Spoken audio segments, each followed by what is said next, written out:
Alright, hello everybody. Another installation of the PNW Affliction behind the scenes podcast. This podcast was recorded in front of a live streaming audience. Uh, None of this is medical, dental, vision, or religious or uh, legal advice or advice for anything at all. It's just a book. And I'm just an author, and this is just a podcast, and that's just a sandwich. So, that being said, this is book number 2, The Barless Prison.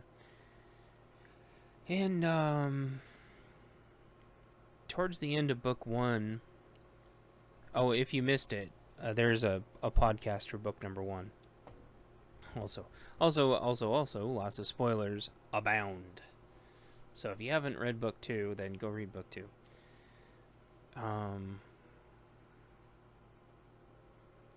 I started writing book 2 before book 1 was even over with. And the reason why is because at the time I was having crazy dreams. I'll try not to rehash too much, but you'll realize that all these pretty much started the same way. I just haven't. If I stop writing for any point of time, I start having crazy dreams, and they're almost always nightmares. Last night was like a super rare exception where I actually had a really nice, pleasant dream where people were actually being nice to me. Usually my dreams are just absolutely horrible. And I think this this book was inspired by a dream where there was people in a hallway and there was basically black light bending around them and warping around them as they were walking down a hallway full of screaming. Is I think how that was the inspiration behind this book. I also really liked Prison Breaks, and there's just something cool about just a claustrophobic, dripping wet, mildewy, damp, nasty, salt air, barnacles, like island prison. And I'm like, that is awesome. So, my little kind of preamble at the beginning, I call this one an urban survival horror story. This is my only book that really comes close to like a pure horror story. Book 17 has got tons of horror elements, and probably half of it's a horror story, but a lot of it's just an adventure and a lot of action too, whereas this one's pretty much a pure horror story. Which might seem like a very, very big departure from book number 1. And there's also a huge time jump. There's like a 2.5 year time jump. And the reason why is I wanted to do, if I was going to keep doing this, I wanted to do bookends very, very, very fast.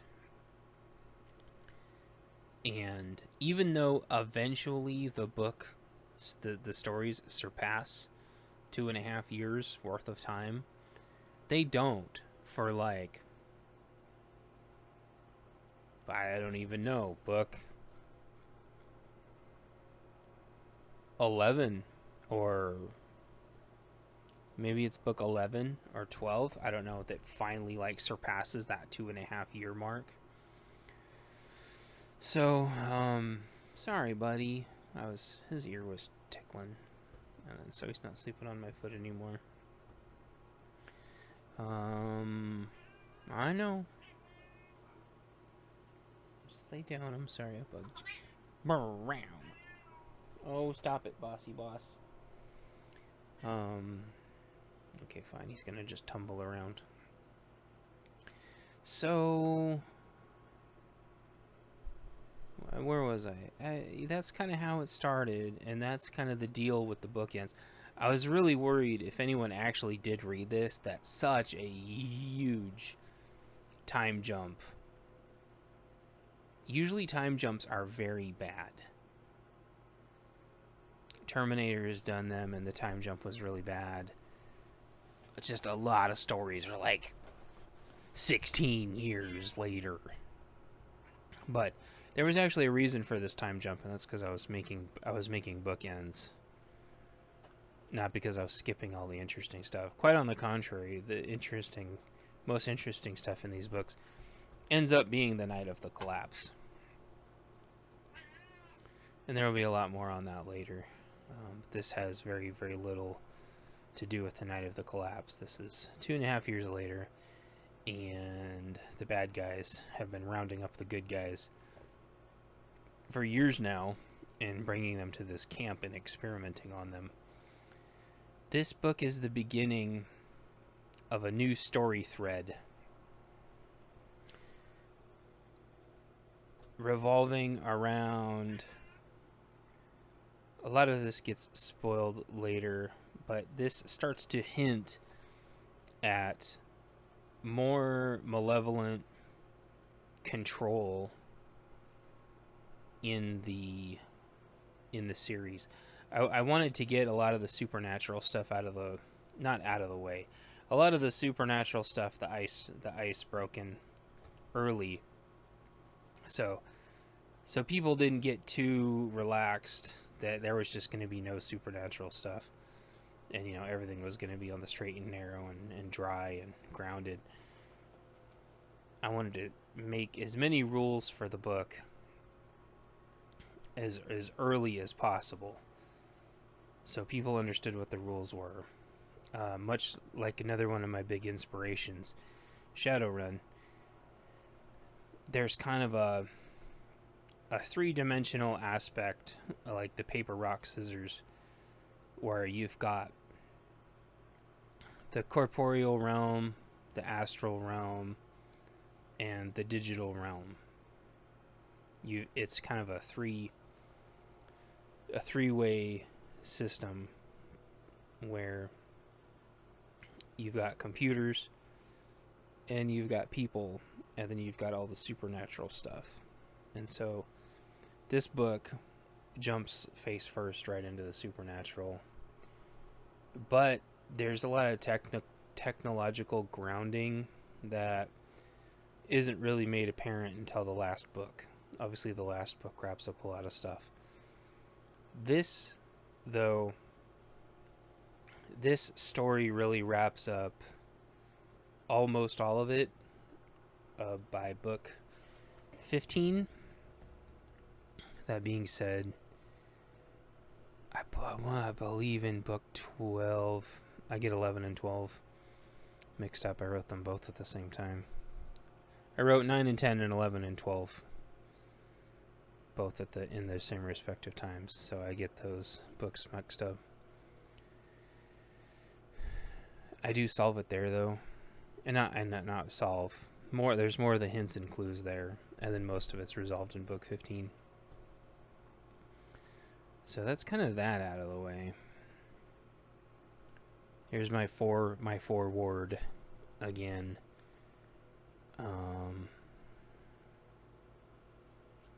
This was born out of a lot of the frustrations I was living at the time, where I would buy a prepper magazine at the grocery store, and people would say, "I'm coming over to your house." And I would just say, "No, you're not." Or I would say, "Well, are you going to, are you going to bring stuff?" And then, because I could never tell if people were like joking or serious or not. And I started to realize that like it's entirely possible that some of these people could actually know where I lived. Maybe just through the virtue of you buy something at the grocery store and maybe they have your information somehow. And I started, because we were very, very close to a collapse. If T-Man hadn't won, or if they had just very, very quickly overwhelmed and overthrown him before the conservatives really got their ducks in a row, you know, it was very, very fuzzy when the collapse could have happened. And I think people were realizing that they had in no way, shape, or form even remotely prepared. And people would talk about how they would eat my cats and stuff. And several different people said that. They said that they would eat my cats. And that used to really offend me, obviously. I mean, imagine if you said that to a dog person, they would lose their minds. But they say it to a cat person, and everyone's like, oh, you know, people would eat cats. And then you talk about eating dogs, and they will just straight up want to murder you in cold blood. And, which is whatever. Dog people, I think, are very, very, very irrational. They'll see videos of dogs getting attacked, and they'll be like, well, you know, that's why I have dogs. And this is like, oh, you're an idiot. I saw that just on Twitter earlier. There was a vehicle, and a dog was in the vehicle, and they were smashing the windows out and stuff, and it was horrible, and it was very, very stressful. And they're like, yeah, that's why dogs are good. And I'm like, are you kidding me? They could have taken that dog out, no problem.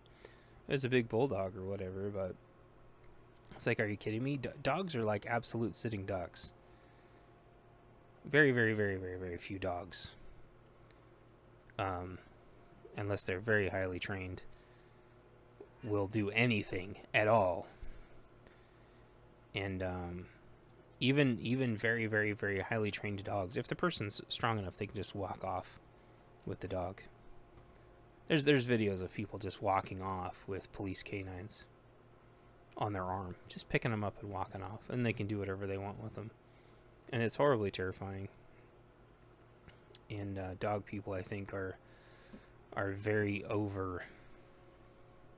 overconfident, and they oversell their dogs' abilities because they live in these fantasy lands where their dogs are useful. In reality, I think, largely, without a person around to do something about what the dog finds, dogs are just completely useless. People, I think, are irrationally afraid of them, and I think they're only as brave as their owner. When their owner's not around, they're useless. There's tons of videos of dogs just being useless during home invasions and stuff. They don't even bark. Sometimes they just go hide, or sometimes they just go try to, see if the person has any treats. Having dogs protect cars is, I think, one of the worst ideas. People will hurt dogs, just no problem. They're total sociopaths, and all it does is trigger other people. But it's like, you already have people around that would hurt them. Why are you waiting until they already hurt the dog that's obviously barking because it wants you to help it?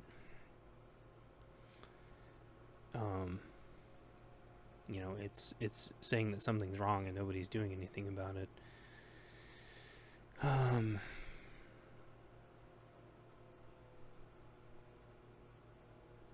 And most of those people are just do nothing anyway. Even if someone did something to the dog, they're just do nothings. They're lazy do nothing shit talkers, and but they will talk about eating and killing cats, no problem.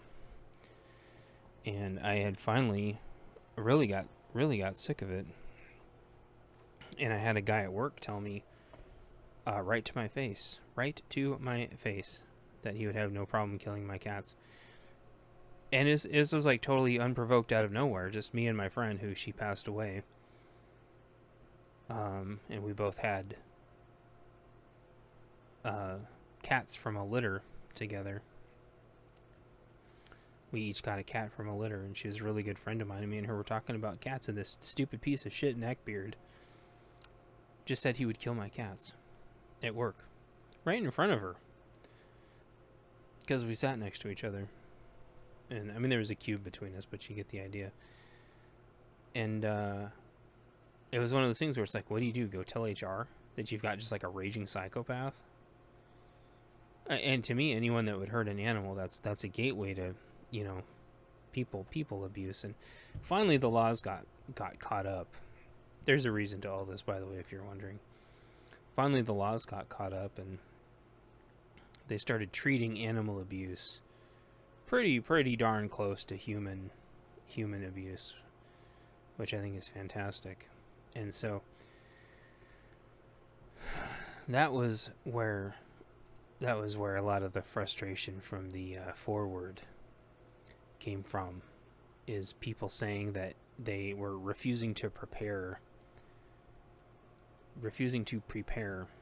and instead their plans were to kill and eat my cats, because they knew I had cats.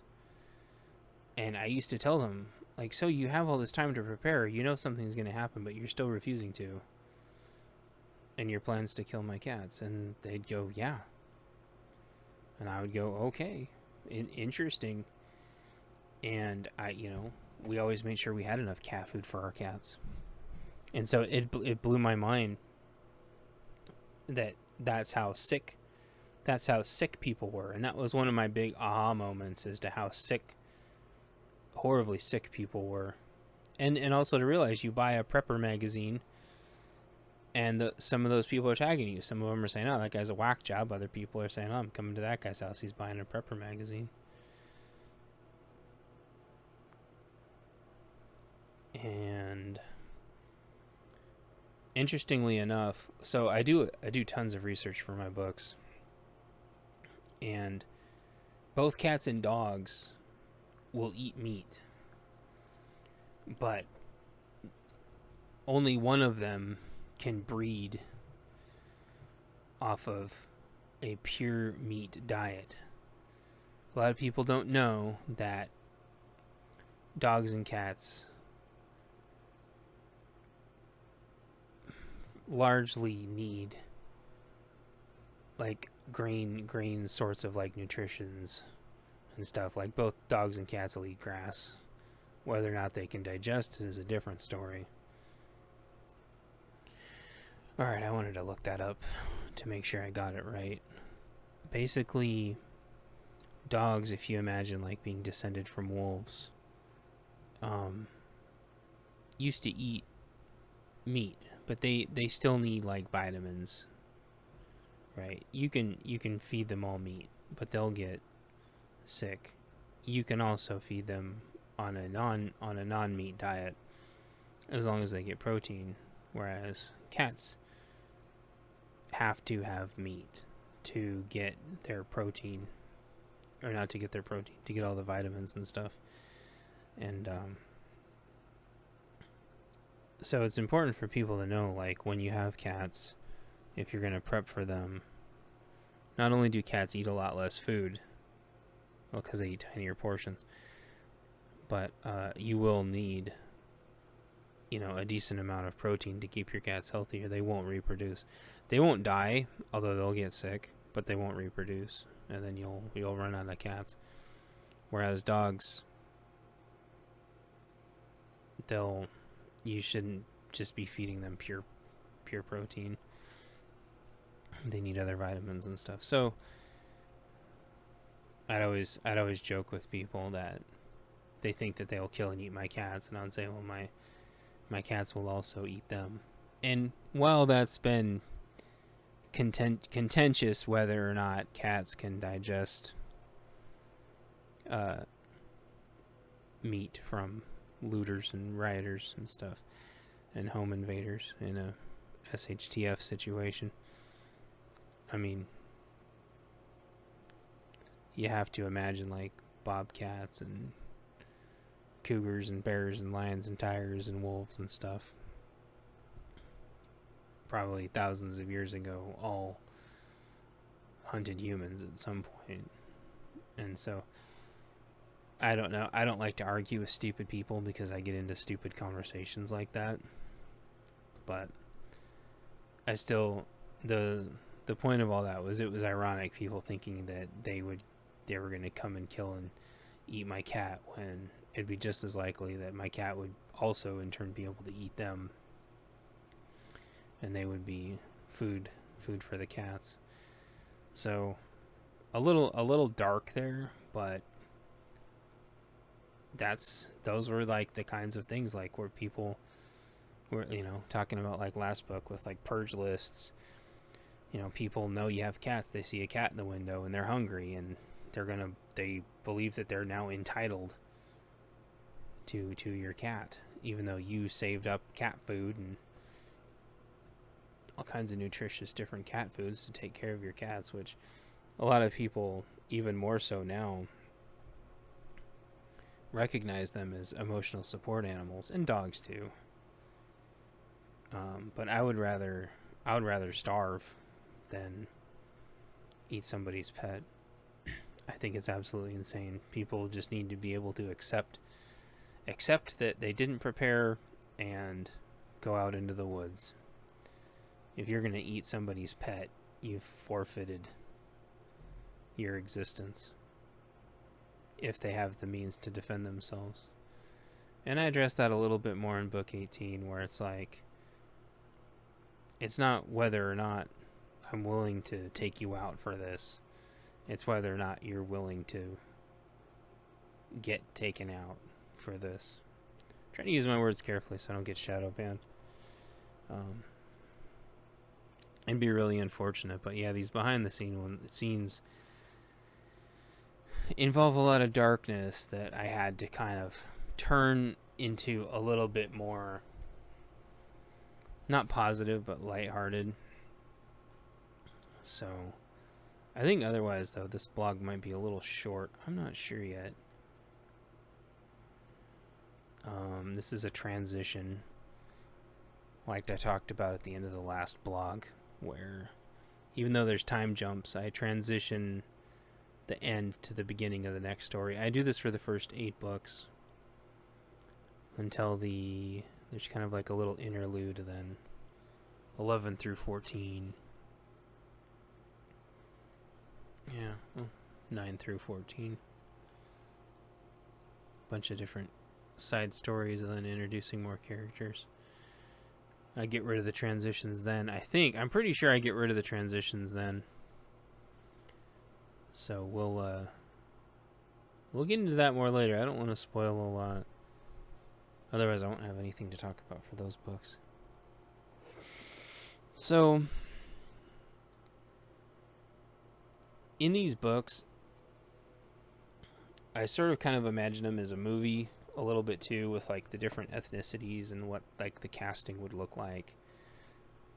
But I don't really call out and like do big dog whistles for ethnicities. But I don't know how super clear I make it, but Double XL is supposed to be African American. In the first book, I mean, it was, and I talked about it in the first book, but the corner store guy is of some undetermined Middle Eastern descent, hence why the guy was saying, blaming him for this because of the different. I covered that in the first blog. But so I don't shoehorn in other ethnicities. I just don't explicitly dog whistle it. And the reason why, especially here in the Pacific Northwest, is by and large nobody cares. We're all just people here. The only people that really care are the people trying to divide us all. The whole thoughts of like fear and seeing other ethnicities is totally bogus. Everyone's walking down the street, nobody's scared. If they say they're scared, it's some kind of propaganda. That being said, like I talked about it in the first one, there's people that there was stupid people that blamed CV on just random groups of Asians. Like I said, like the Pad Thai restaurant had, please stop blaming us for CV on it. And I felt really bad because I loved that place. I couldn't believe anyone would do that.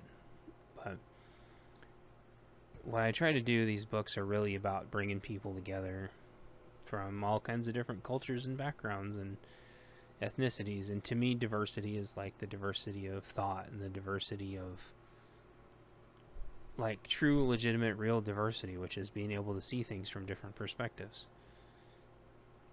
And even though this prison island turns out doesn't have any women on it, that doesn't mean that,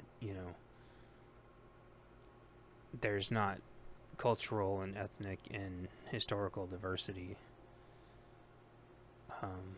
There's a reason in the story for women not being on it, and in the future books, there's more. And there was already a gal in the first book.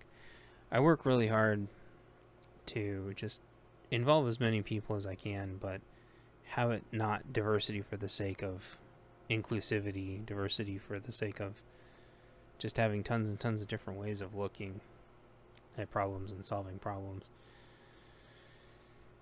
and giving them as many unique characteristics as I can, not because of a stereotype, but to make them an interesting character.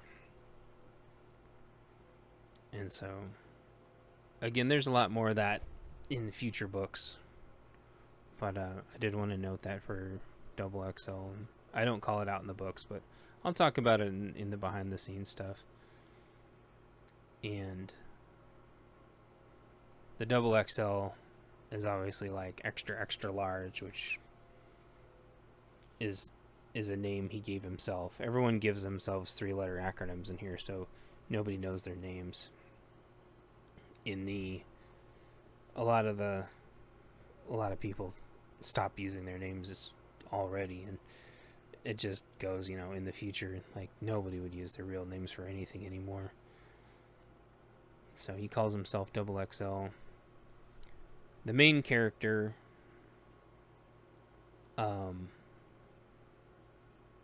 calls himself XDS. This isn't a hint as to his real name. He was just choosing 3 characters. XDS is a Springfield pistol, in case anyone was wondering.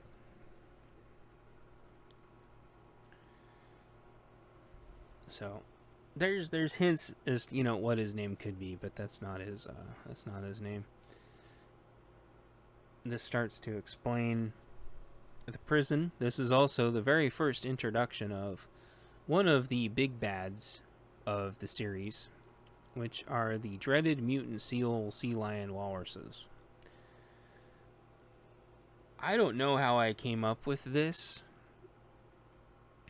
I just know that I hate seals, sea lions, and walruses. I think they're fat, smelly, disgusting pigs that kill all of our salmon and destroy all of our property, and they're not a metaphor for anything. They're just fat, lazy pieces of garbage.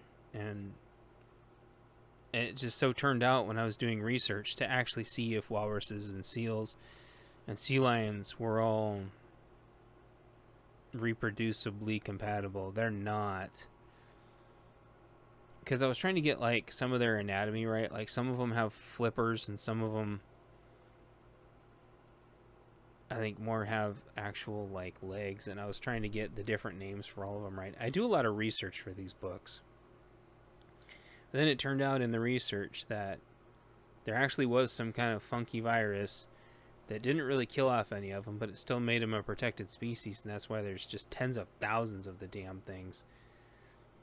And it's absolutely ridiculous. Then the killer whales stopped killing them because where they would usually kill them was in the inlets, and the pollution from commercial shipping sitting out in the bay waiting to go up the river polluted the inlets, which the seals don't care, but the killer whales don't like it. So the seal population's just gone through the roof between those two things. And finally, local municipalities are letting the tribes pretty decently whittle down their population finally, much to the consternation of the bleeding heart liberals, because they think they're so cute, even though they're disgusting, loud, obnoxious animals. Which the Canadians have known this for a long time and have kept their populations down, but here in the Pacific Northwest, they just, oh, they're so cute. They'll kill you in 2 seconds if they can. They'll take your kids and drag them in the water and drown them. And they'll attack people. And they're territorial, but they're also very, very aggressive. they'll hop right up on your boat and try to take your stuff and capsize your boat if they can. And so they become one of the big bads. This introduces two big bads. The first one being these things. The second one obviously being a big red demon that shows up later. Again, I don't know. I think I was just thinking of things that would be on an island. And I thought, like, wouldn't walruses, seals, sea lions, whatever, just make really good guard dogs? I also did a lot of research on which parts of the coast that each one of them live on, and quite a few of them actually cohabitate all up and down the coast.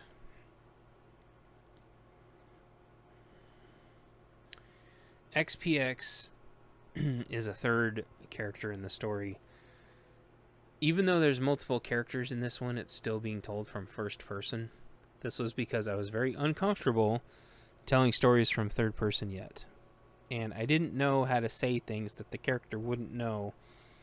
I run into this problem in book 3, and I run into this problem in book 5, where I was very, very uncomfortable switching from first to third person. And at one point, I heavily considered switching the entire thing to third person. And I was like, no way.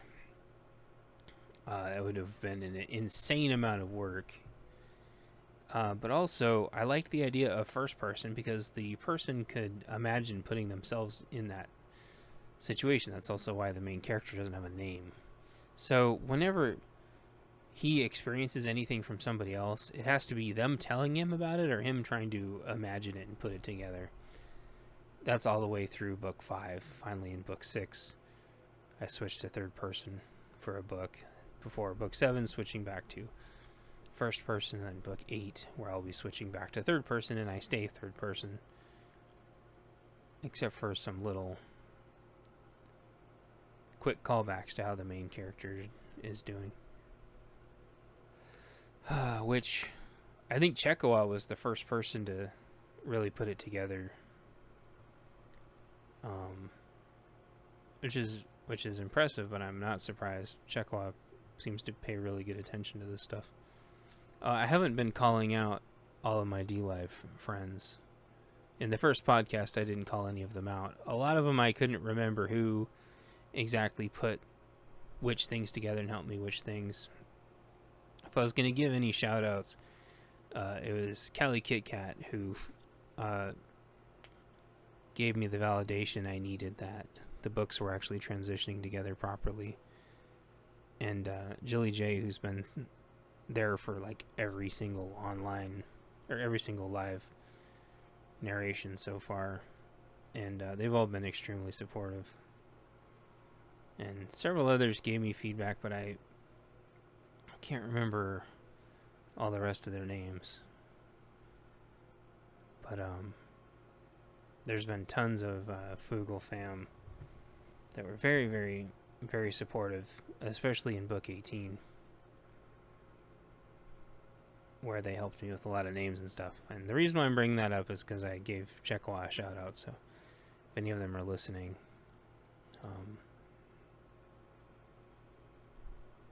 there ended up being like 5 or 6 Fugal fam that helped me name characters in book 18, which is massive. Durango, Tall Drink of Water, Dixie Doe, and several others all helped me come up with names for characters in book 18. So let's give them a shout out really quick, so it's not, it seems like I'm just giving one person a shout out.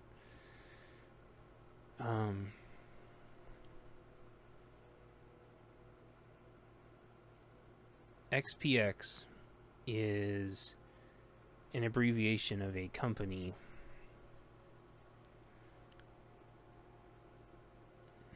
and I don't have any affiliation with them or anything. I was looking for other 3-letter abbreviations, and for some reason they were all ending up with X in them. Double XL, XDS, and XPX. And then there's more that we'll get to. And I remember XPX. I think I kept accidentally typing as something else, but I can't remember what it was. But there was a company that changed their name a couple times in this huge rebranding craze of the early 2000s where everything had to have X's and be extreme and all this stupid crap. And they had a very, very, very recognizable name, and then they switched it to something that was very similar to XPX. And then it turned out that some other company had almost identically of their old name, and I never figure any of that out, but suffice it to say they were a company that was very, very prominent in the Pacific Northwest for a long time. So it's a shout out to them.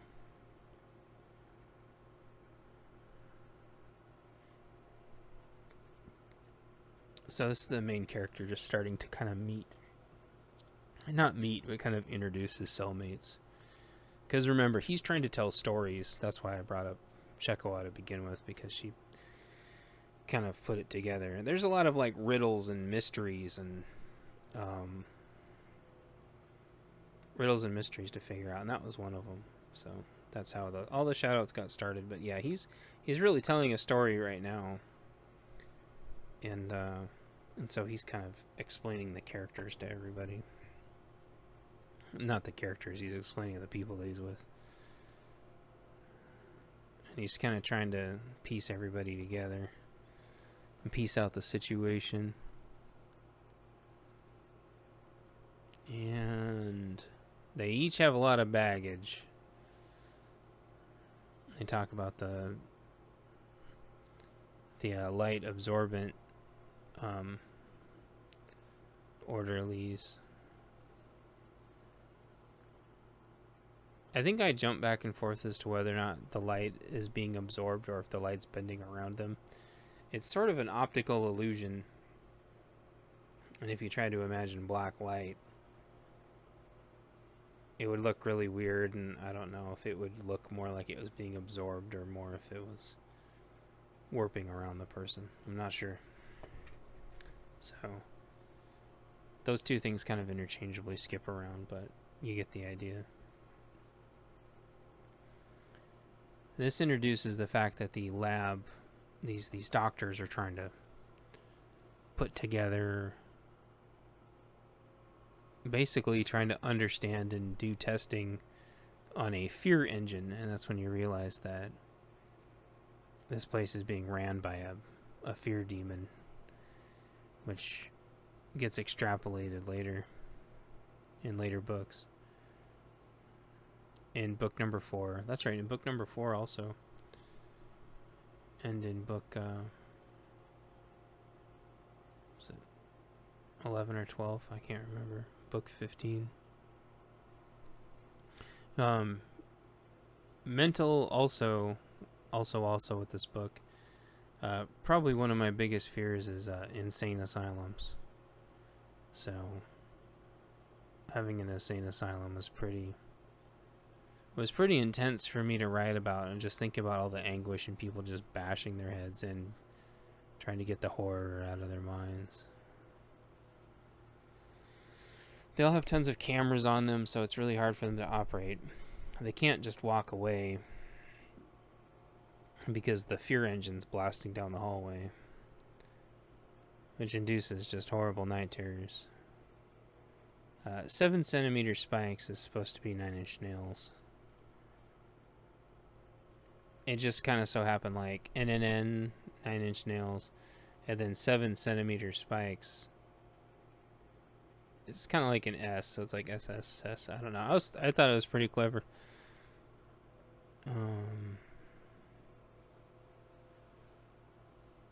I've lived with tons and tons and tons and tons of people that have had nightmares, and I've always tried to help people with their nightmares. And I have no idea if I helped or not, but I always try to at least think that I'm helping. And then they kind of explain their letters, and they find out that everybody kind of came to the same letter scheme all by themselves, and so the bad guys thought that they were all together, even though they really weren't. It's more of the main character trying to put everything together, and then they find out that there's a ship, or they don't find out. He describes that there's a ship that comes every day, or every couple days, and that's part of what they're mapping out, trying to figure out their prison escape. And they explain a train drone.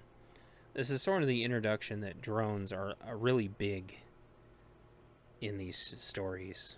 You'll find out that drones just play a huge part of the stories. And it's kind of like a prison thing. They're just trying to analyze and figure out, what they can do, trying to gather all the information that they have at their disposal.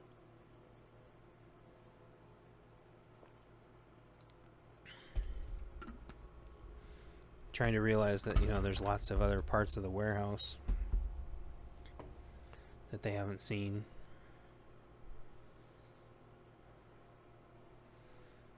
I had to try to come up with a really interesting way that the harbor seals wouldn't just rush into the building, and developed kind of a road with contact points that come up that create an electrical matrix that would just fry everything. These recessed nodes. I've actually seen stuff like this before, but I can't remember where. And realized that a walrus, like even leaning on steel bars, I don't care how strong they are, would just very, very quickly destroy them. And so I figured if it was electrified, the fat tubs of crap wouldn't be able to just lean on them and destroy them. That comes into play later. The electricity wouldn't be enough to kill the seals. I can't even imagine how much it would take to actually kill a seal. It would have to be huge. So it's just to shock them up enough to get them off it, so they could get the fence up.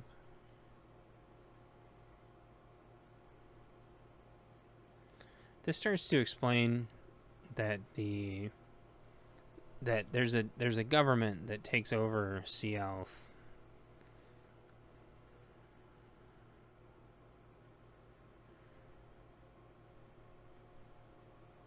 And I was really struggling on what to call all these, because I didn't want to call them what the actual names of the resistance groups were. So I really played around with calling them like the other side, and just Cascade Region Government, to just not just throw other identity groups under the bus.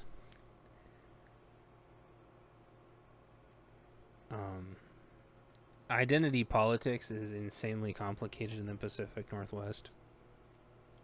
It's a simpler now, but it used to be really complicated.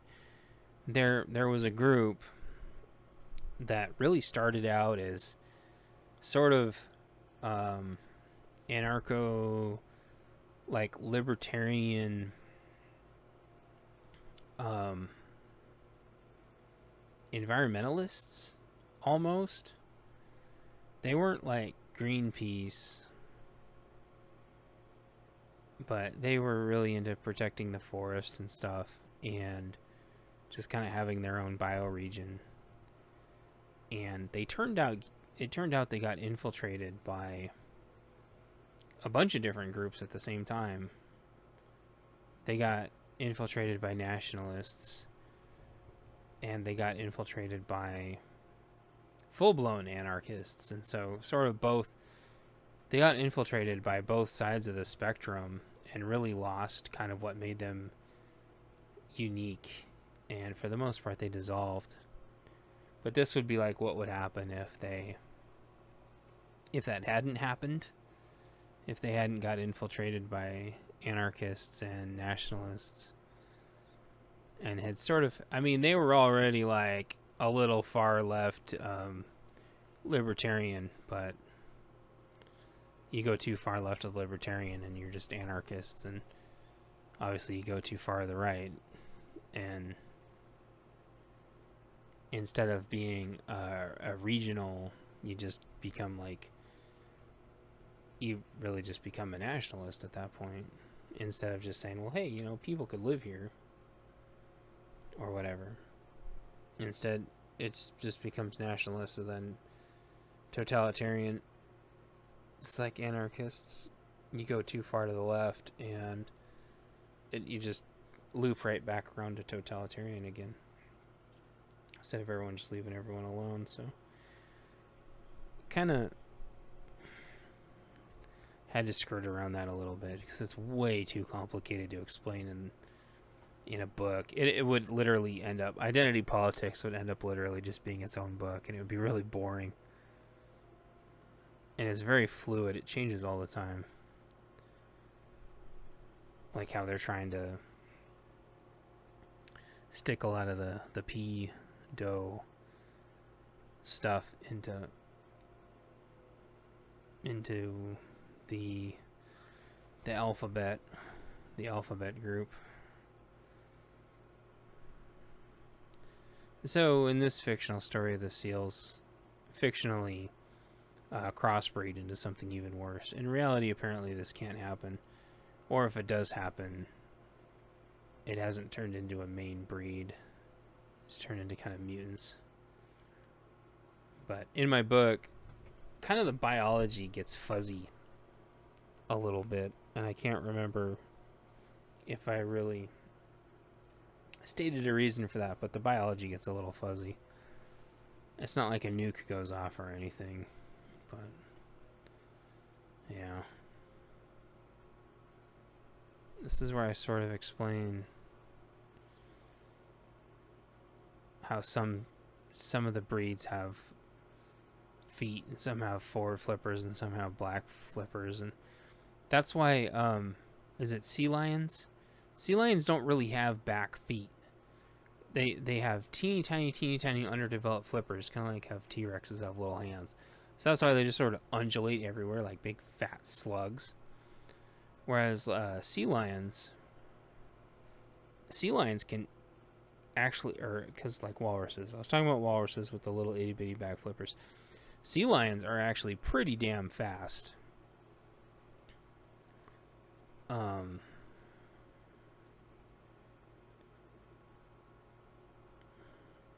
And they can move around. I think I got that right. I don't have a second screen to pull it up. Is it walruses? Hold on. Yeah, I had that right. Walruses are the big fat undulating things. Harbor seals have like those kind of like a cat-like face, and sea lions have more kind of like black lab sort of features, where they kind of have that face like, are you kidding? Whenever they look at somebody. And harbor seals always look like they farted. And sea lions have really strong back feet. They can actually move pretty quick. So I was thinking of like what would happen if you just mashed all that stuff together and made some kind of just mutant, super fast, super strong mutant seal that could still flop and flap everywhere, but could actually still move really fast by being able to walk and run, and made them an even more powerful swimmer. Anyway, nightmare fuel. Which is why they make random arf and erp noises, because I couldn't, oh man, I just hate them. Hate harbor seals and walruses. Sea lions. Alright, so enough about seals for a while.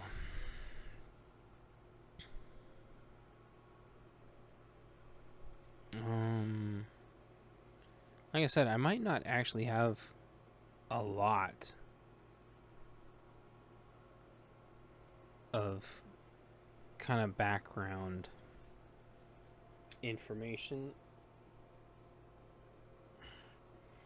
about this book.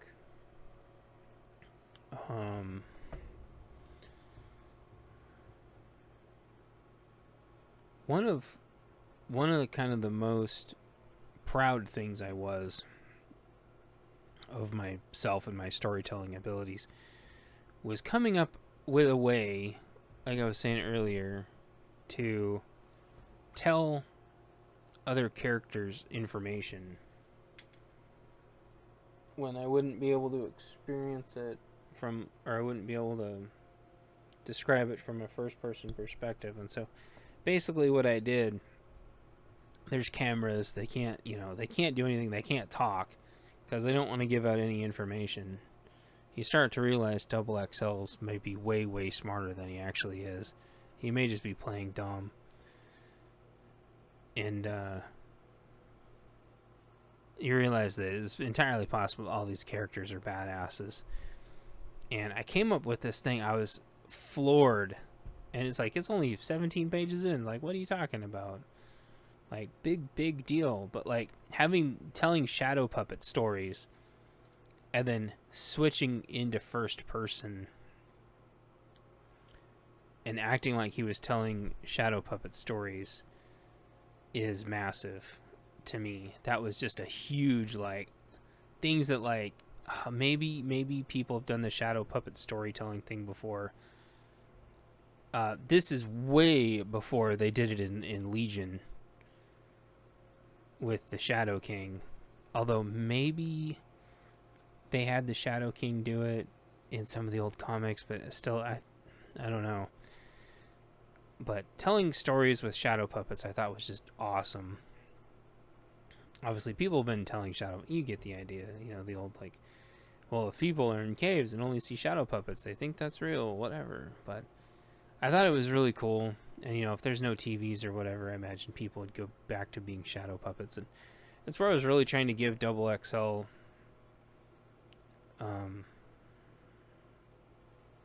which I know that's like a magazine also. I think, or is it Triple XL? Double XL? I don't know. There's a lot of different ways to interpret his name.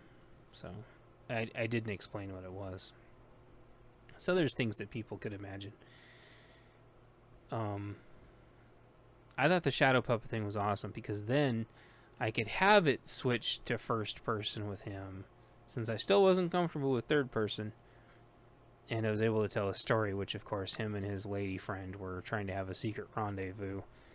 Because having any private time during the collapse would be really hard. And him and his, or not wife, girlfriend, him and his girlfriend were going to get it on. And a drone tracked them down. Much like, horror movies, as soon as there's any hanky-panky, boom, the bad guys get you. So that's what they were doing.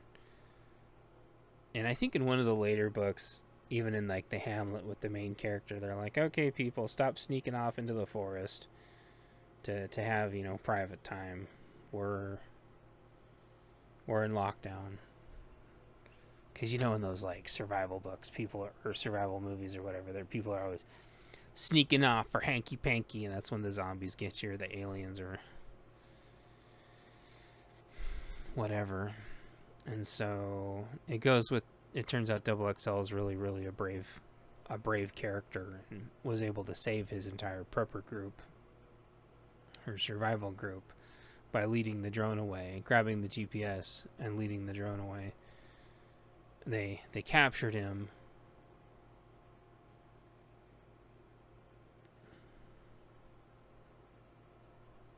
And I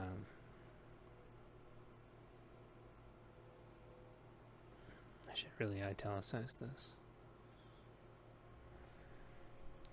And what they did, what the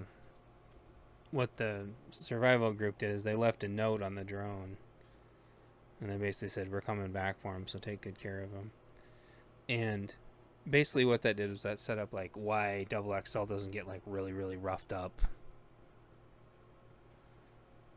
But it's because they were out trying to capture more prisoners for the more test subjects for the island. But he managed to save the rest of his group from also being stuck on the island. And he's just kind of playing crazy. But they're still not sure if he's playing crazy. So they found a secret way to talk, which was really cool. And the main character goes to get labbed. That's what I call going to the lab, to have the doctors analyze you. And he introduces X9X for the first time. 9X is obviously a reference to Windows 9X, which is Windows 95 and Windows 98. He's the computer guy, so that's the name that he chose. He was a part of the experiment, but then he converted to being on the staff. Hey, what's up, April? So, yep, I was just explaining that I'm doing a podcast. That's okay. Oh, this is a live podcast, by the way. So, but if you have any questions about book number 2, since book number 2 is what I'm talking about, if you've read book number 2, feel free to ask any questions about it, and I will answer them. Oh, you still haven't finished it either.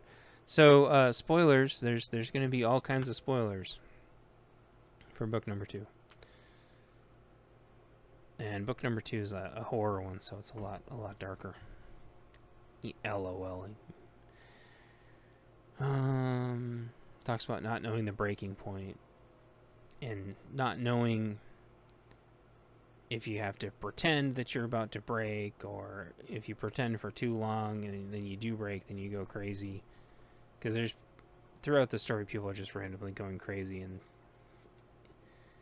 it turns out that none of it's working on the main character. He's just trying to figure out the whole system, and it's not really bugging him at all. So they're not making him scared, and they're not converting him, and they don't really know what to do with him. And he's starting to reverse engineer all of the science stuff that they're trying to do to him. And slowly he's trying to piece together what's going on in the lab and what they're actually trying to figure out.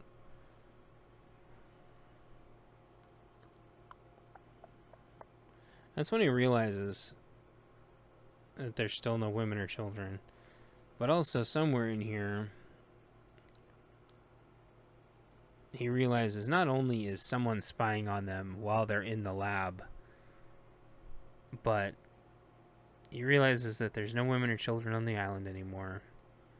And he is trying to, the main character is also trying to get information about who's really in charge.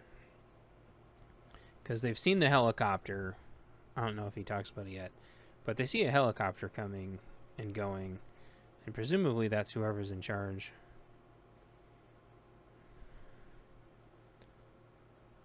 But they don't ever get to meet him. So this whole "where do you see yourself in 5 years?" this is a jab at those stupid interview questions where they're trying to fish information out of you that they're not really allowed to ask, but if you freely divulge it, even though you're not supposed to, it's a pretty dirty trick, so I wanted to put that in there. This is also, like, it drops a hint that the doctors with the main character have started to just fudge the questions because they realize they're not getting anywhere. They don't really know what to do about it yet.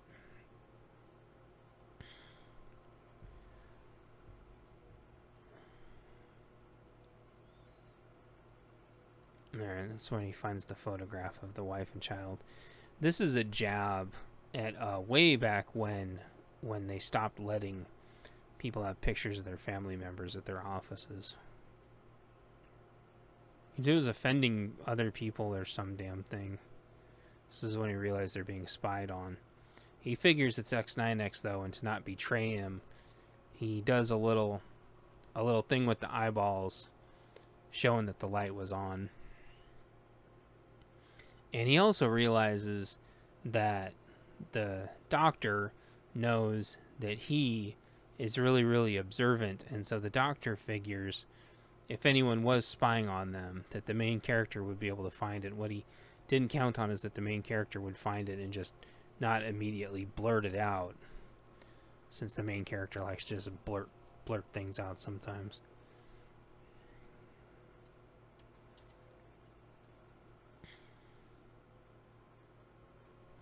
And this whole "what do you see when you close your eyes?" they were trying to figure out what nightmares everybody was seeing. But the main character didn't divulge that he can see a short, horned, faded red monster laughing. Or no, he does divulge it. But because he can sort of see the future a little bit, but it's fuzzy. But he can also sort of see into the ethereal realm, or the astral realm. I get ethereal and astral screwed up. I iron all that out in book 18, though. But he wants to know more about the red monster. He wants to know its name because I don't think I put this in the story. The doctor's trying to figure out if they're all seeing the same faded red monster in their dreams, if it's actually something that's real, not just a product of the fear engine. The doctor doesn't know that the bad guy that's leading the facility has an actual demon, the fear demon, tethered to him. And then this is also when the doctor realizes that the main character won't say the name, which means he does know the name. Well, he doesn't know the name. He knows it has a name. It's been trying to tell him the name, but he won't listen to the name. And the doctor also realizes that it's possible that the main character might finally be the person to get them out of this mess. It starts to slowly trust him.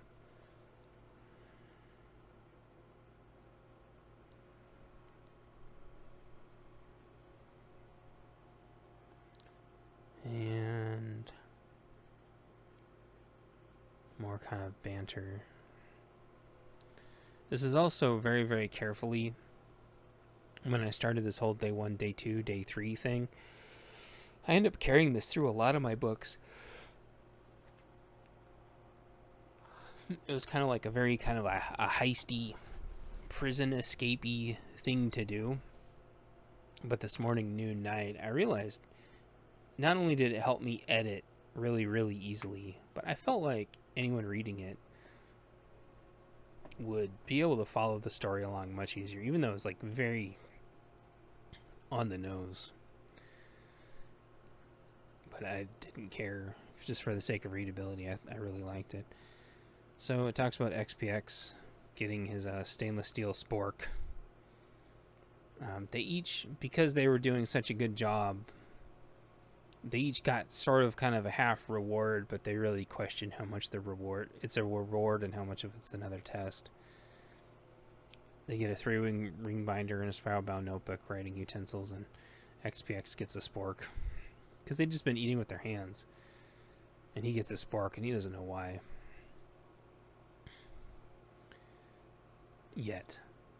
Double XL gets the spiral bound notebook. It had his initials on it. So he could start coloring stuff. And Double XL quickly realizes that, much like what they do with kids, when kids experience a traumatic experience, they try to do the whole coloring book trick to see if they'll just get the kid to write down the thing that's freaked him out. But he knows that, and so he's going to be playing along. And then with the main character, they give him all the processes and procedures, but see how much of it he's really figured out.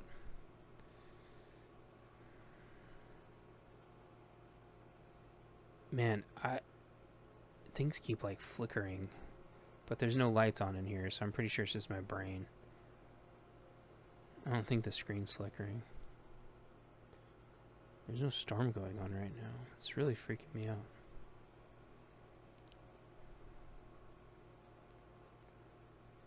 Double XL just pretends like he still has the mind of a child. And won't be tricked by their little game. Ow.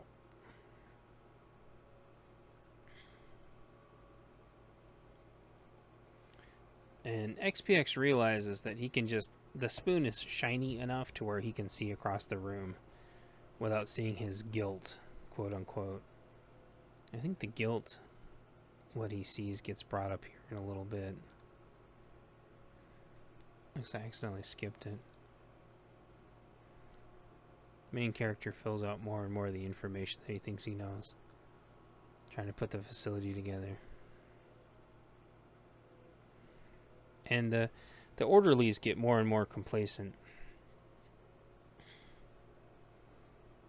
And I explain how the food is doled out. There's a track on the inside, so the people don't have their food next to the hallway.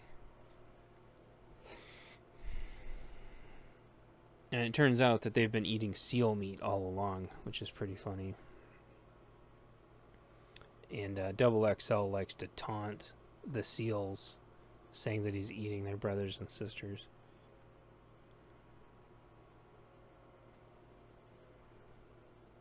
XPX keeps his sport clean so he can use it to look.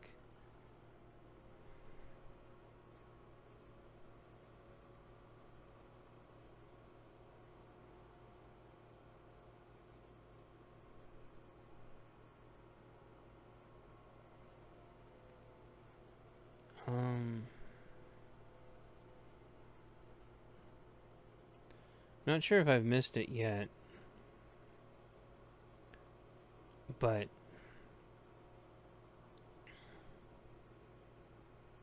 the main character has a dream where he starts being able to visit the rest of the facility and runs into the red demon and fights him very, very briefly.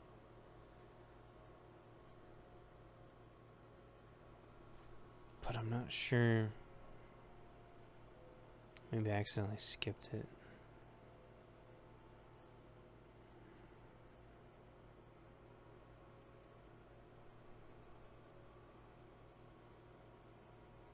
Ah, here we go.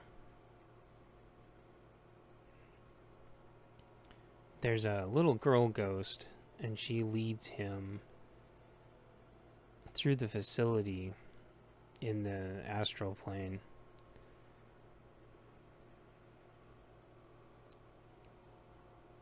And basically shows him that he needs to go down to the sub-level. She explains her name is Esther.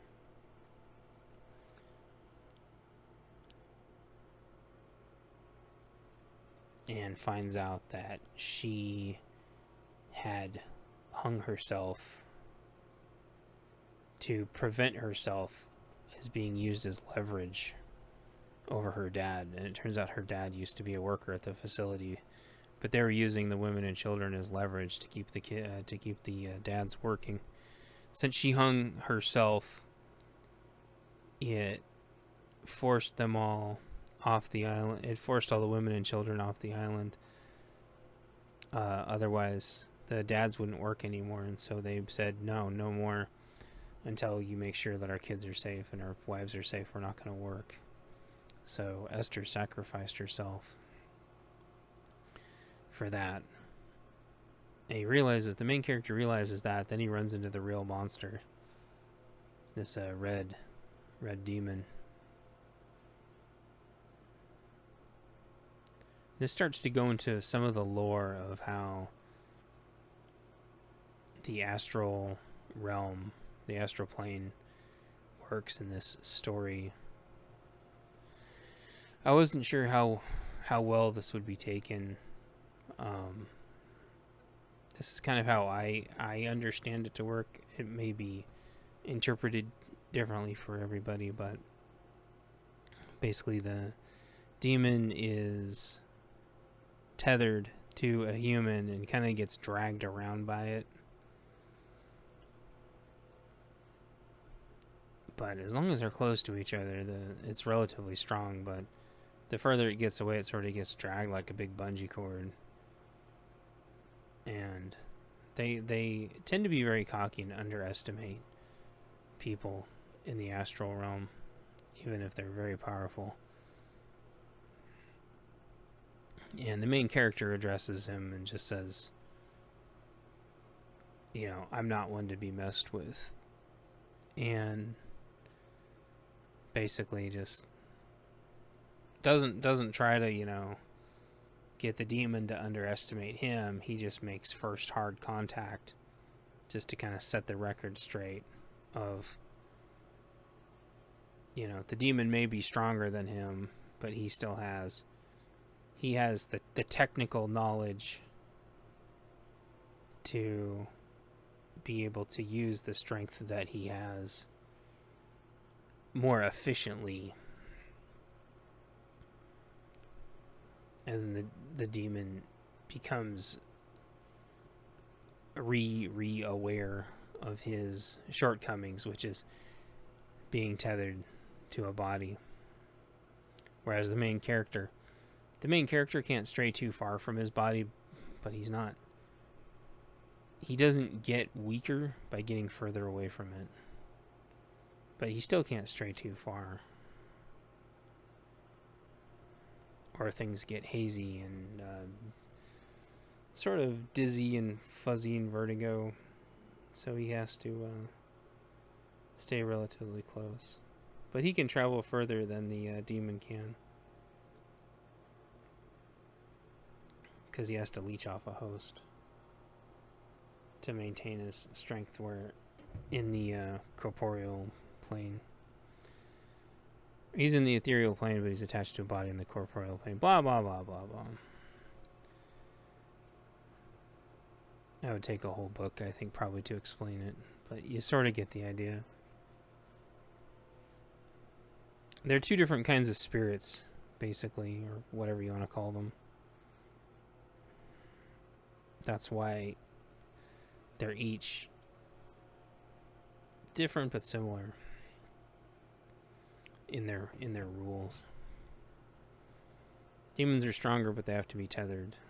Humans aren't tethered, but can't go very far.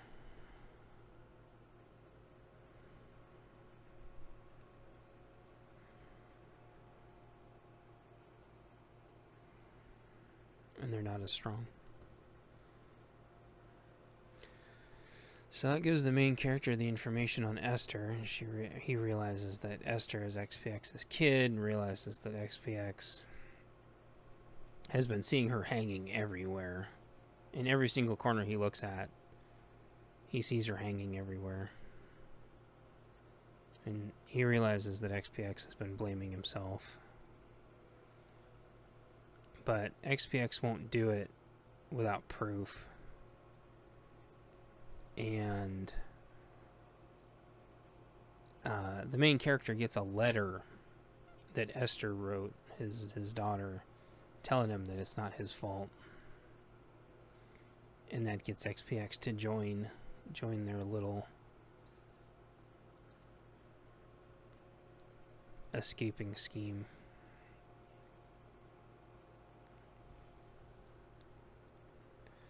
And the main character and the head lab guy go back and forth in sort of a mental joust. Each of them trying to get the other to say who's in charge.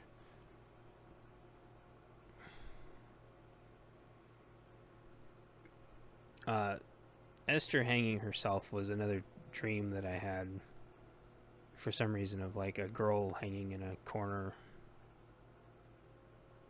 bound. Is really, really, really, really, really creepy dream.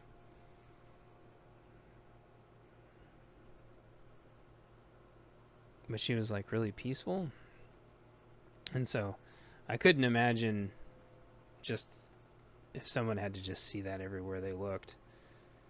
And that's how I tied a lot of that together.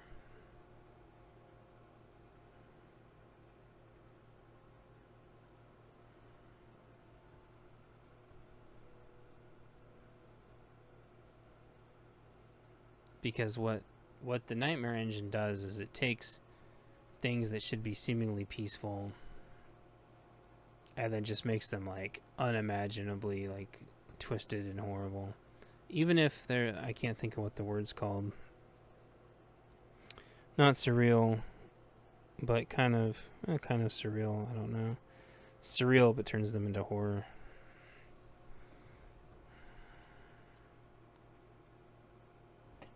Like unsettling. It turns unsettling things and then just turns them into just a thrashing nightmare.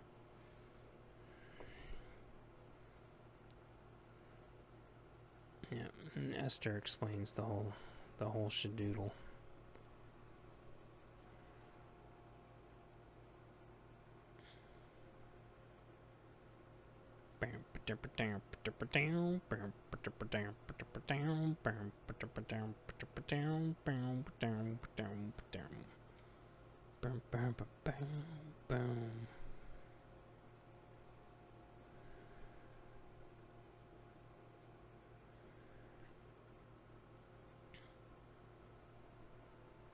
This is when the Doctor realizes that he just needs to trust the main character.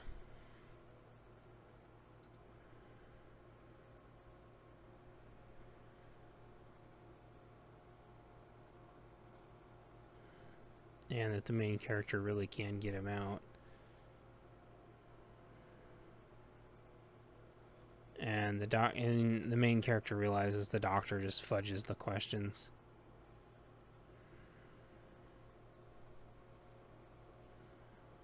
And the Doctor confides that they're all actually prisoners there too.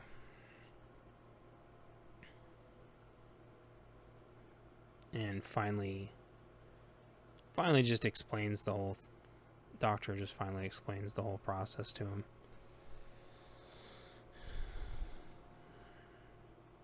And the Doctor realizes finally that that's how the main character knew all the things that he shouldn't know, because he just has a little bit of future sight, knowing. It's called knowing, but I don't call it that in the books because it's kind of corny. I've heard it called a couple of other names too. I think I've heard it called seeing. But seeing is kind of like a seer or like a crystal ball or opening up a portal into the future. Knowing is when you just think about it and then the answer just pops in your head.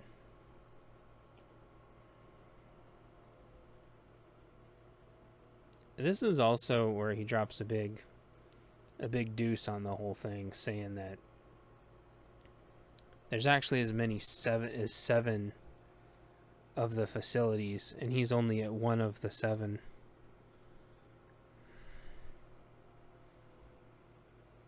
And I think in the books, it's really not that there's 7 facilities, it's that there's at least 7 sites that the demon host frequents, because he's attached to some really, really rich, powerful guy.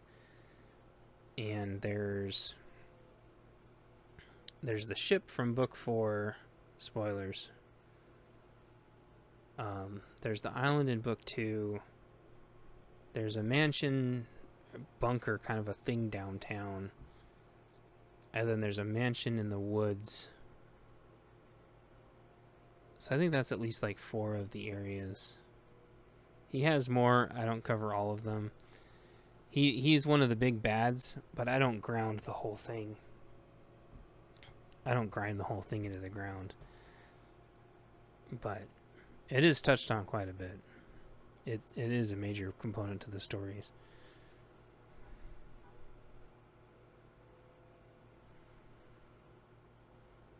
This is when they realize that he's not trying to do experiments to make the virus, or not the virus, this fear engine work better. He's actually trying to figure out how to fix it, because they're getting affected by it too. And then the Perpetual Night Terrors, there's actually ways that they can really do this, but it's not with like a fear engine, it's with something else. No, I mean, it kind of... I've heard of a couple different ways, but I was just trying to simplify it. If there was like a fear demon and he was gonna... they don't ever say what the end game is, but basically it's just to instill just stark raving terror into everybody, because that's what he wants for his city. I think book 16, I gonna kind of go more... Is it book 16?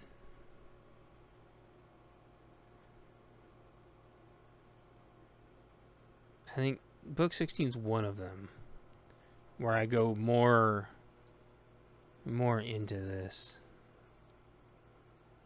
now. And basically, they can turn the night terrors on while you're awake, and you can see the terrible things when you're awake also. The main character describes he's seen the night terrors. He's had night terrors ever since he was a kid, so they don't bug him anymore. And the main character kind of explains the astral realm And the doctor says that he's neurology and parasomnia. Parasomnia is crazy. That's people that have really, really weird stuff happen to them when they're sleeping. It's like paranormal insomnia, basically. You have really, really weird sleep issues.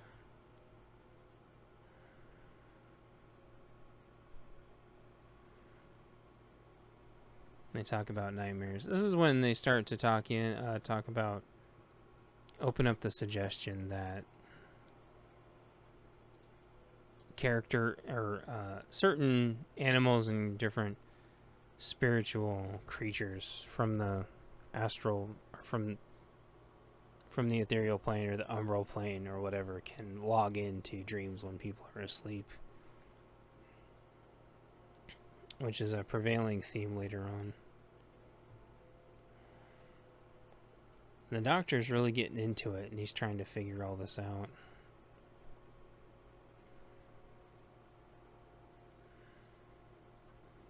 I gotta remember every time I break these sentences up to put quotes in them.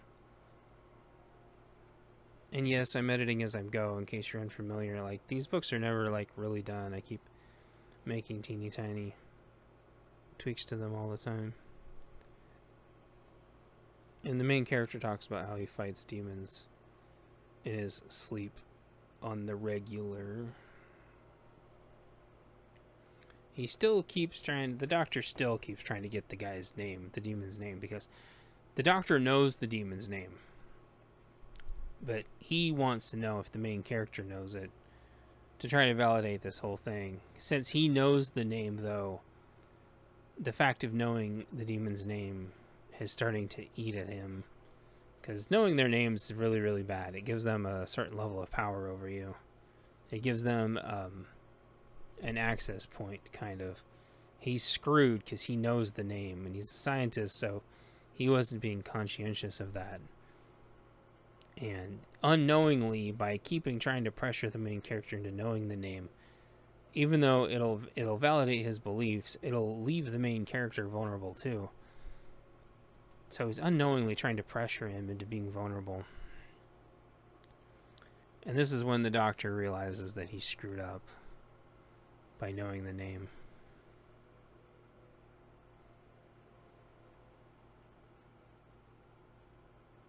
This is when he tries to get XPX's daughter's letter, because he realizes the doctor's trying to help them.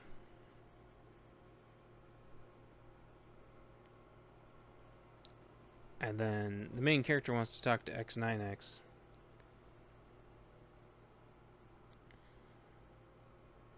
Because maybe X9X knows where the letter is. Because Esther said there was a letter. So now he's trying to find it. What the doctor does is the doctor gives him the phone. Gives him his phone so he can contact X9X on it. And then the doctor goes and tells X9X, or the fact that he can see through the cameras, realizes that he has the doctor's phone, and the doctor just figured they would get in contact with each other. So they talk. Oh, and there's a password first. And I tried to think of like an insanely complicated password algorithm. And so 15-second rotating random images would be a very, very, very hard password to crack.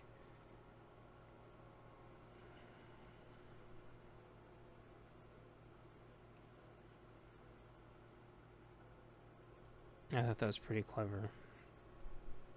He gives up because he doesn't want to lock the phone out.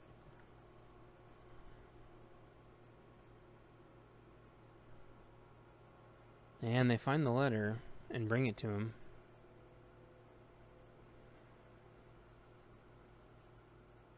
And then they get the letter to XPX. And I sort of implied it here, but basically he throws the letter and Esther grabs it and walks it over to him and sets it back down. but I made it like really, really subtle. Of course, none of them can see her, but she did that. Because it's like her handing the letter to him.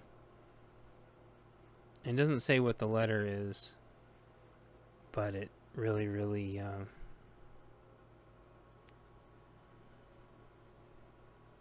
really makes him upset, but happy. In the password ends up being Basketball Race Car Apple Island Newspaper, which is a Brain, by the way, Brain, because he's a neurologist.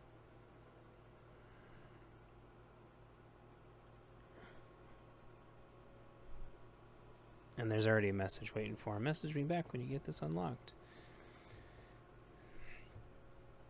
And 9X doesn't believe him either, that he can actually pull this off. So he has to prove that he can pull it off and prove himself to 9X. And they start to put a plan together. But they need 9X's help. And he's able to win him over and start giving him information. And he comes up with the plan, and 9X likes the plan, so he agrees to help. And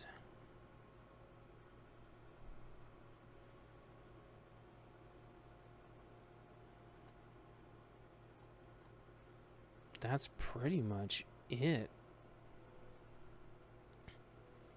The ending battle. Book number 1 wasn't so much of an epic ending. It was a teeny tiny epic ending, like the little end battle. Every book I try to have like a really cool end battle.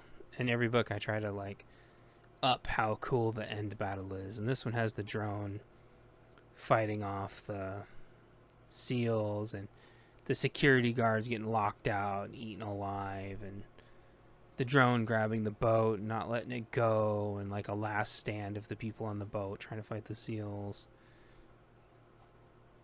And everybody, the good guys saving the prisoners, and the bad guy flies off in the helicopter, and they steal a laptop and like an RFID bag. And then the main character says mission successful, and it turns out he went there on purpose. And then the boat goes up to Norcom after doing some quick raids on some of the facilities that they got information on. I'll be right back. Alright, where were we? Let's see here. Wow, yeah, so he made it back. Meow, meow, meow. The main character made it back, and this is kind of the wrap-up. And what I tried to do, the first book doesn't have it, but starting the second book, Owen Esther rides off on the boat with XPX, and XPX takes over the boat that was bringing in the supplies. I should have mentioned that. In the encyclopedia, I will have a section that just explains all the boats, because there's at least two really cool boats in, book 2 and 4.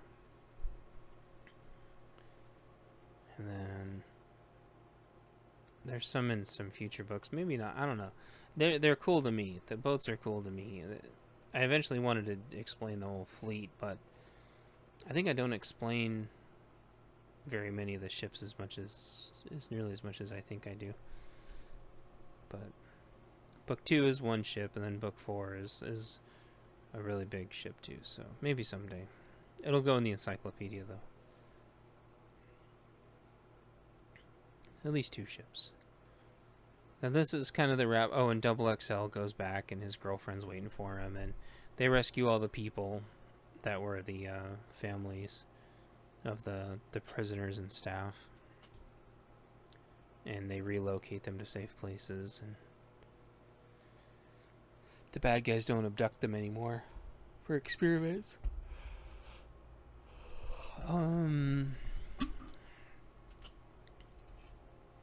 And yeah, so the main character volunteered to be taken hostage, because they trusted him to go figure the whole thing out. Oh, hush up, hush up, hush up. And you kind of realize that the main character has become a badass, and sort of kind of skipped right to it. But the whole point of the 2.5 year jump again was to like show that, okay, he becomes a badass, and then now backtracking will be like how he became the badass that he is. Also,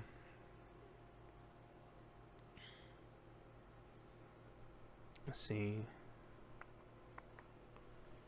He doesn't get a loot crate in this one. He just kind of gets his gear back. So, but starting in the third one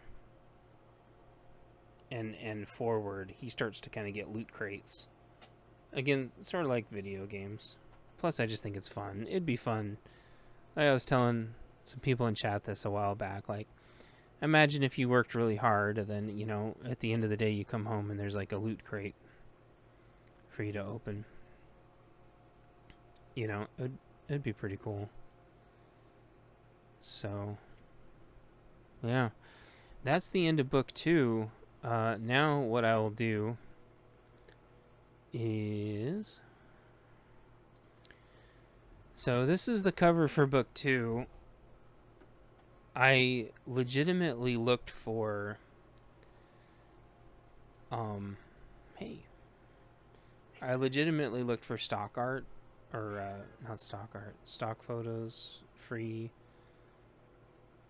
Yeah. I looked for a stock photo that was an island prison or some kind of island building. And any of them that came close were very, very, very copyrighted. And it's the same problem I ran into with book number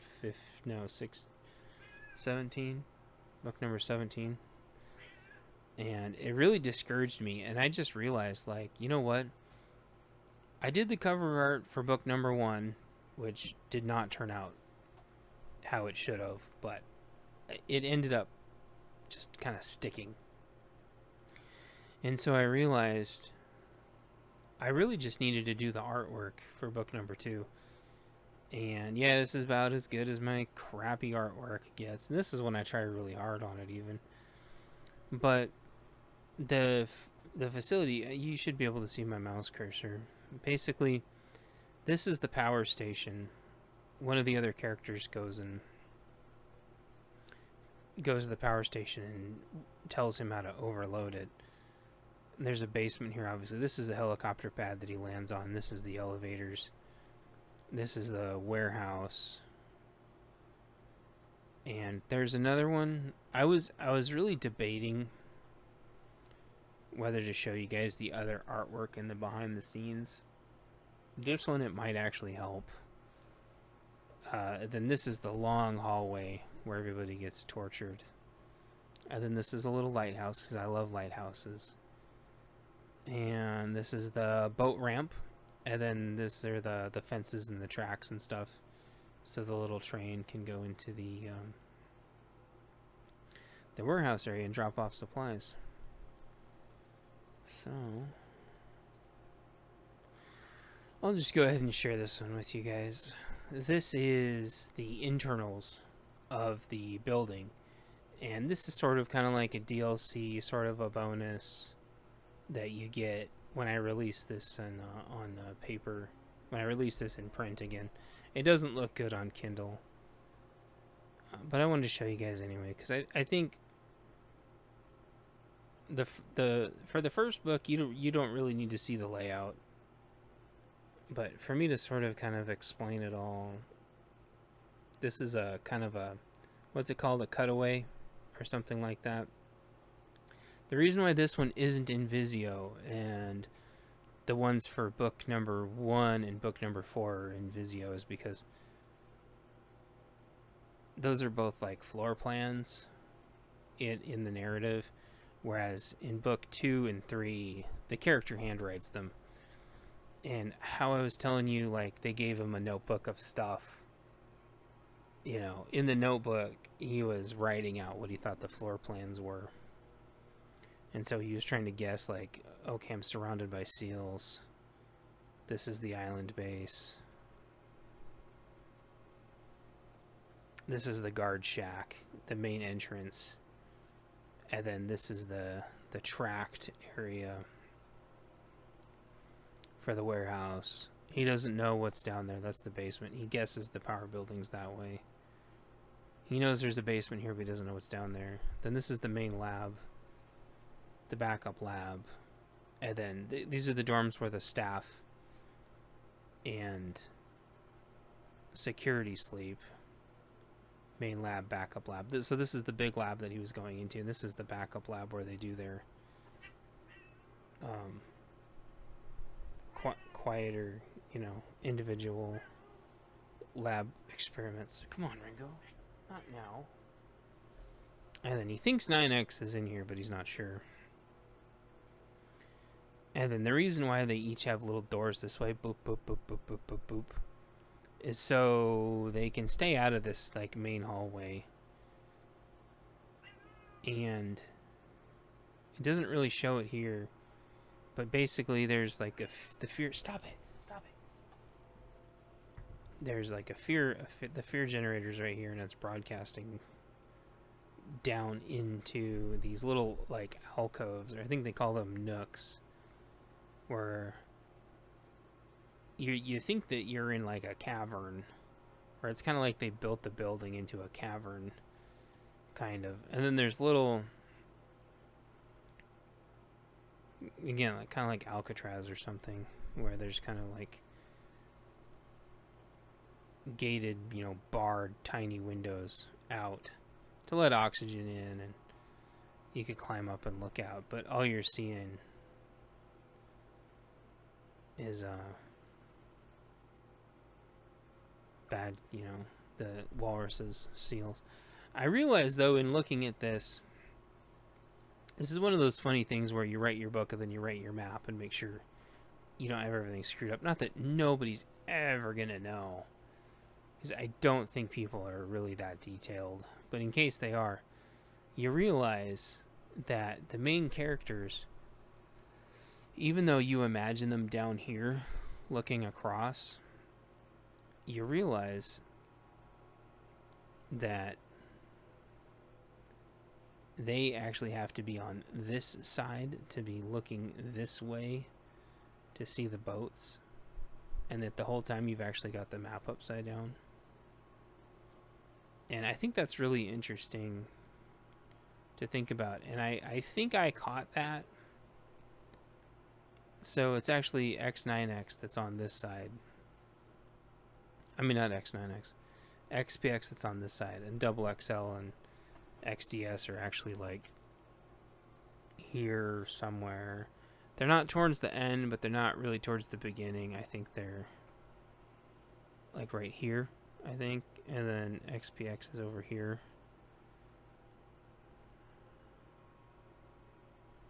So this is kind of like a secret sort of, print only thing, but I wasn't going to show you guys, and then I'm like, you know what? Why not? Why not show you this one? I know it looks like crap, but I actually worked really hard on it. It's deceptively challenging to write a story that's robust enough to stand up to having an actual map.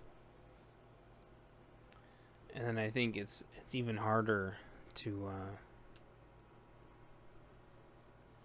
write a story that's descriptive enough. Maybe that's what I meant. A story that's descriptive enough to be able to draw a map accurately off of it. But what you can see from here is that they're actually on this side because they can see the dock. And then as soon as you orient it this way, you're like, oh, okay, that makes sense.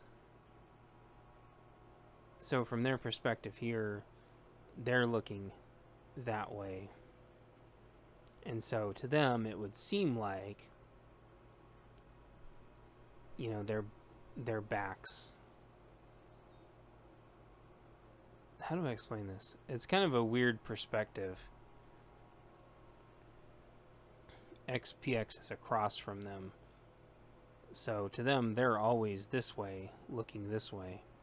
But if you look at the map and, if you flip it around, you realize that's upside down. So I drew the map from two different perspectives. And I'm not entirely sure which perspective would be accurate. This perspective would probably actually be accurate. The other perspective would probably be wrong.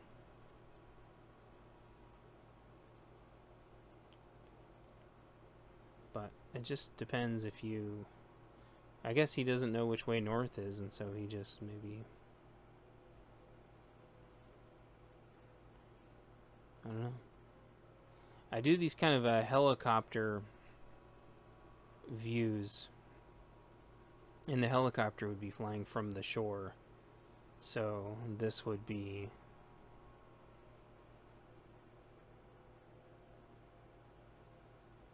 this would be west, and this would be east. If he's flying, if he's taking the picture, if this is a aerial photo of him flying, the bad guy flying to the helicopter pad. Because the cover to book 4 is the same way. It's kind of like a weird angled, like aerial kind of a helicopter to the ship. So but yeah, you can still see it says like lighthouse this way. So, XPX would be like, well, what do you see outside of yours? Well, I see the lighthouse. And these guys would know, hey, the helicopter's coming from that way, so that must be west. And plus, I guess they'd be able to see the sun coming up every morning.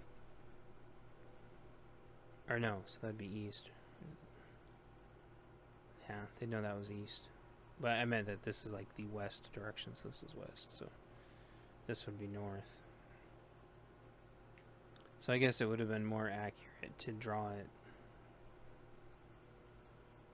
portrait instead of landscape. And what I'm guessing is the reason why I drew it this way is because this, like, lengthwise. I'm guessing. I don't know.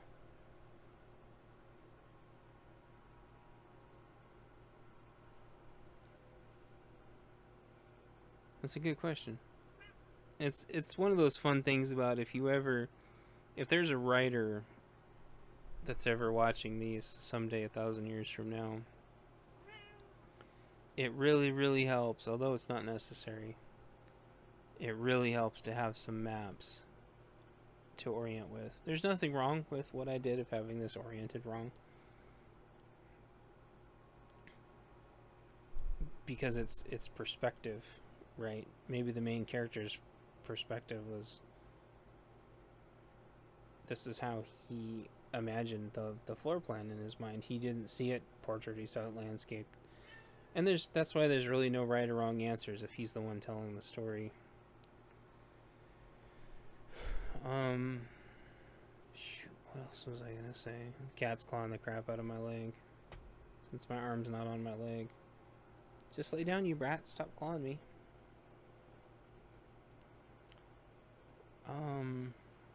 Oh yeah, I used a lot of, not so much in the first one or second one, but starting in the third book, I used a lot of maps. And fourth, fifth, sixth books, I start using maps very, very consistently. So I highly suggest, if you're a writer reading this someday, to use maps. And if a lot of things are going to be happening in a building, draw a map of the building. And make sure that you're, in your narrations, or in your writing, that you are describing everything accurately enough to where people will be able to follow along, with or without a map. Having the map helps you be very, very, very descriptive. I did my maps later, but then it helped fill in the pieces. So anyway, that's all I got. I suspect the rest of these will be under 2 hours. Stop. I suspect the rest of these will be under 2 hours. The first one I had to explain a lot of introductory shenanigans. So, in this one I didn't have to explain a lot of the introductory stuff. But I know some of this was dark. But like post-apocalypse stories don't come from a happy place. They don't come from everything being okay. That's the difference between utopia and dystopia. And I used to argue a lot with people. You know, dystopia was conservative and utopia was progressive. And they used to argue with me, that it was backwards. And I'm like, no, it's not. Yeah, it is. And he pulled up all these sources, and I'm like, dude. I go, that all changed. That all flipped at a certain time. It didn't used to be that way. You know, that's a newer, like, reinterpretation of the whole thing. The left wants this, like, utopia. And the conservatives just imagine everything turning into just total shit. And it's a mindset. It's two different lenses of the same thing, right? It's one like the grass is always green and smiles in sunshine and white picket fences, and then the other side's like, oh man, if we don't do something about this, it's going to be horrible. And that's kind of why I had a character, you know, drawing like the house with the picket fence and like the two happy characters and everything. And then I had the other character that's like, no, we just got to analyze all of this and look at everything. And, you know, let's try to figure this out. And then the other character that's just in just total despair. And then you've got another character that's, you know, seemed to given up and join the other side. Just, you know, so he can just survive. And like, how are all these different people surviving? You know, one starts acting nuts and one just buries himself in the subconscious, you know, and the other one just shuts down. And there are all these just different ways of looking at a situation and dealing with grief and loss and hopelessness and insanity and just despair and terror. You know, how do people deal with that stuff? And so, whoops, that's kind of what maybe it's like way too existential, but I don't know. Book 2 stands out as one of my favorites. Book 4 is probably my favorite. Book 2 is a really close second. And I don't think... There's a bunch, I think, that are tied for second place. But, I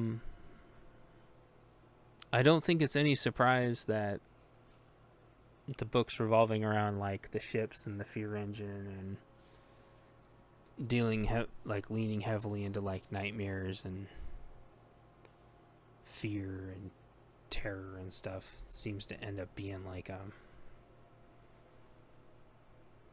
reoccurring theme, a really strong reoccurring theme.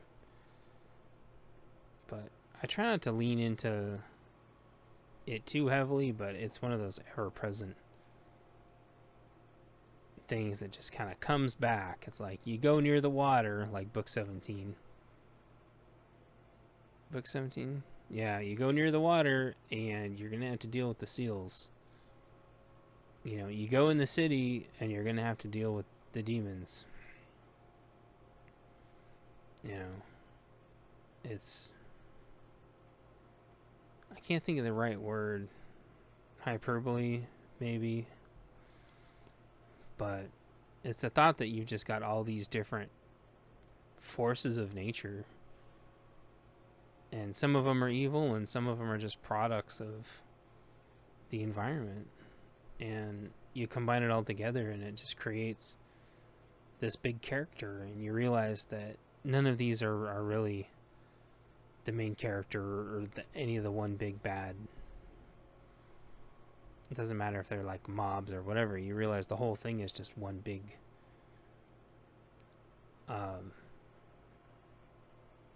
situation.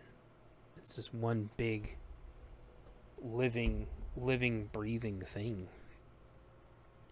That's why the Pacific Northwest is the character. There's a main character, but you're kind of like seeing the world through his lens and his experiences for a while, but then it cuts you loose and you realize that it's just awful everywhere.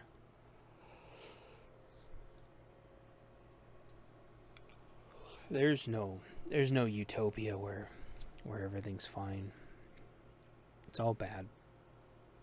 But it's how people cope with it and just kind of get through it. And the new normal, but the new normal in a good way. And you just keep trying to get together, and very, unlikely allies with different backgrounds and different experiences, and dealing with people with the will to survive, or helping them find the will to survive, and you just keep going. So, anywho, I think that'll conclude the book number 2 blog. I don't have any cool outro to say, but thank you everyone for hanging out and listening. And even though I think I lost everybody, I think people were here listening.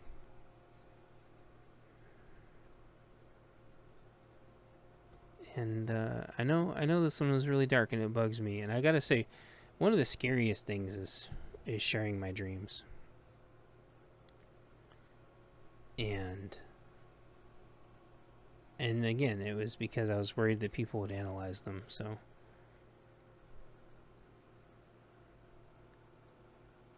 I don't know.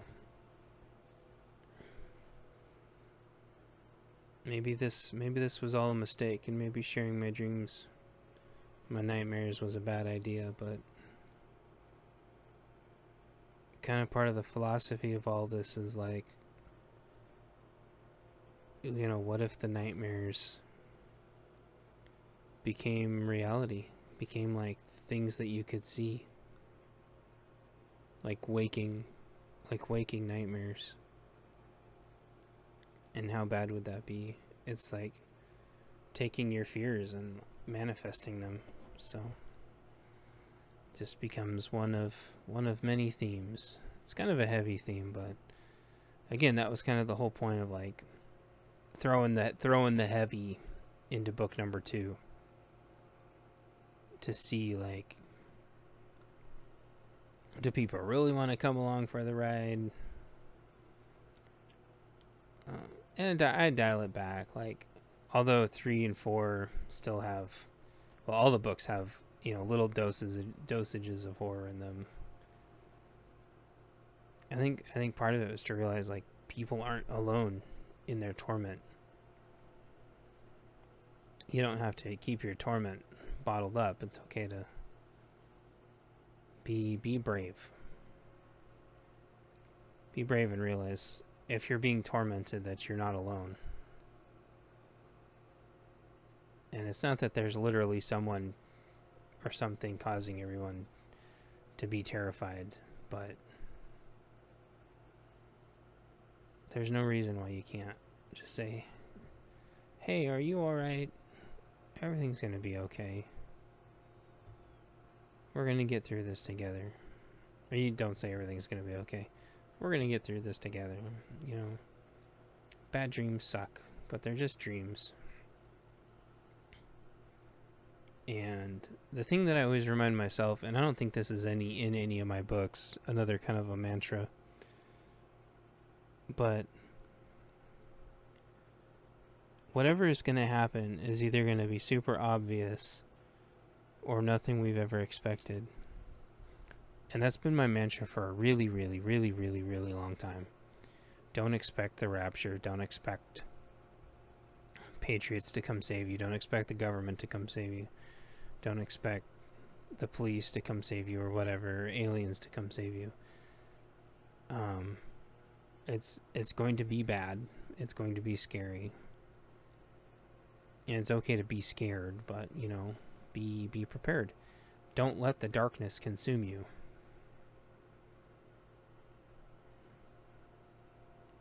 But don't let blind hope and blind complacency consume you either.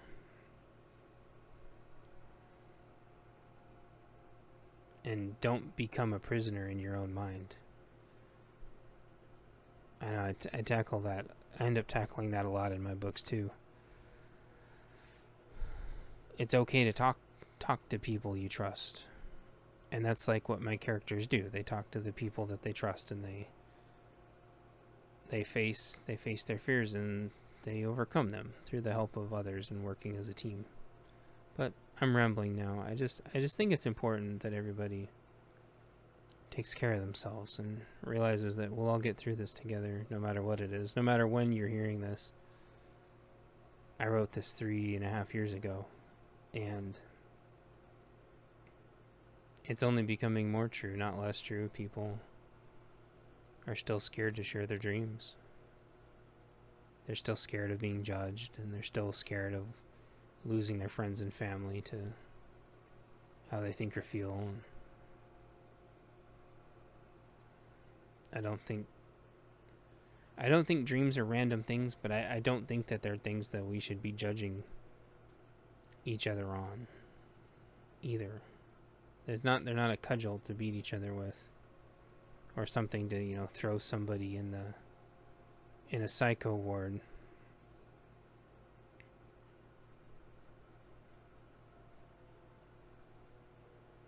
I think most of the crazy people out there are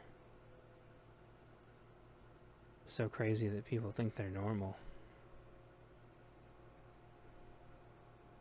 And the people that express themselves